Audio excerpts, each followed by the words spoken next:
सरकार कर रही है कि आप ईमानदारी से लॉकडाउन का पालन करिए, अपने घर में रहिए, हम आपके लिए खाने की व्यवस्था करवाएंगे, अनाज उपलब्ध कराएंगे। एपीएल और बीपीएल परिवारों को खास तौर पर किसी तरह की कोई चिंता करने की जरूरत नहीं है। भारत सरकार की ओर से फूड कॉरपोरेशन इंडिया के जरिए यहाँ पर अनाज भी भेजे जा रहे हैं। ट्रेन मालगाड़ियों के जरिए अनाज आ रहा है। ये देखिए, ये पूरा गेहूं भिजवाया गया है यहाँ पर। यहाँ से गेहूं सभी मैं कहूँ जयपुर के साथ साथ आसपास के जिलों में भी जाएगा। वहाँ के डीएसओ के माध्यम से जो गरीब लोग हैं, गरीब तबके के लोग हैं, उन्हें सरकार अपनी ओर से पूरी सहायता पहुँचाने की कोशिश करेगी ताकि वे घर में ही रहें। और इस तरह से सरकार जो उन्हें अनाज पहुँचा रही है उसके जरिए वे अपना कुछ दिन और गुजारा करने की कोशिश करें।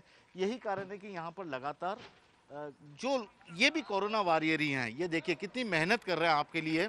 अनाज की बोरियां यहाँ पर लगातार आई है, गेहूं की बोरियां है, इसको उठा कर ला रहे हैं। सोशल डिस्टेंसिंग का ये लोग भी पालन कर रहे हैं। मुंह पे इन सबके मास्क पहना हुआ, दुपट्टा लगा के इन्होंने अपने आप को सुरक्षित रखा है। बहुत बड़ी बात है कि आप लोगों की सेवा के लिए ये लोग काम कर रहे हैं और अपनी सुरक्षा का भी इन्होंने लोग ध्यान रख रहे हैं। तो जब सरकार इतनी कोशिश कर रही है तो आम लोगों का कर्तव्य है कि वे भी ईमानदारी से लॉकडाउन का पालन करें। सर, एक सवाल सर, क्या हर रोज इसी तरह से अनाज आ जा रहा है या कभी कभी आता है? तो ये मूवमेंट प्लान के अनुसार इस महीने 13 रैक आने हैं। ये 5वां रैक है और हर 2 दिन में रैक आ रहा है। उसको हम डीएसओ को यहाँ से सीधे भी दे रहे हैं और रैक समय से खाली करने के लिए यहाँ से माल गोदाम पे भी ले जा रहा है ताकि रैक भी समय से खाली हो और गोदाम से भी इनको इशू दे रहे हैं पर डे। भारत सरकार की तरफ से कोई कमी नहीं है आपके हिसाब से? और से कोई कमी नहीं है, बराबर गेहूँ आ रहा है, किसी भी तरह की गेहूँ की और कोई किल्लत नहीं है। और यहाँ जो काम करते हैं उनकी सुरक्षा को लेकर आपने कोई खास इंस्ट्रक्शन दे रखा है या प्रशासन ने खास सुरक्षा? उनकी सुरक्षा के लिए सैनिटाइज वगैरह, मास्क वगैरह सारे उपलब्ध किए जा रहे हैं और बराबर दूरी के हिसाब से, सोशल डिस्टेंस के हिसाब से उनसे कार्य कराए जा रहे हैं। एक आखिरी सवाल सर, सब जगह लॉकडाउन है, सरकार ने लॉकडाउन मॉडिफाई किया कि कुछ लोग काम कर सकते हैं, आपको ये जो मजदूर वगैरह वो आसानी से मिल जाते हैं यहाँ पर?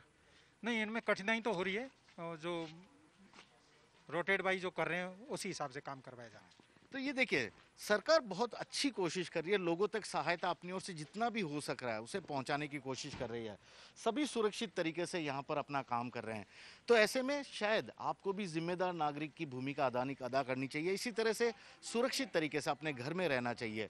जहाँ तक सरकार की बात है, सरकार की कोशिश यही होगी कि आपको इस लॉकडाउन के पीरियड में कम से कम परेशानियाँ हो और इसीलिए कम से कम कोई भी भूखा नहीं सोएगा। राजस्थान के मुख्यमंत्री अशोक गहलोत खुद बोल चुके हैं कि उनकी सरकार की पहली प्राथमिकता है कि कोई भी भूखा ना सोए।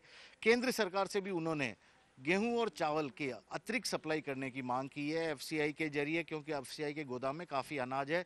सरकार ये चाहती है कि सभी लोगों को अनाज पहुँच जाए और इसी की कोशिश के तहत 13 रेल मालगाड़ियों में यहाँ पर अनाज भेजा जा रहा है, जिसमें से आज 5वीं रैक यहाँ पर पहुँची है।